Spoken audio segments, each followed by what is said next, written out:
নেতৃবৃন্দ উপস্থিত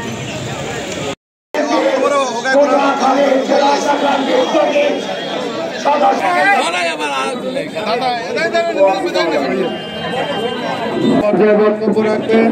সাবেক রিক্সা শ্রমিক দলের সভাপতি বন্ধুগণ অশৃঙ্খলা করে না করে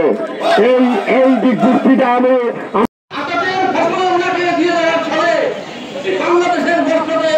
আমাদের উদ্দেশ্য এবং শেখ হাসিনার আমরা দৃষ্টান্তমূলক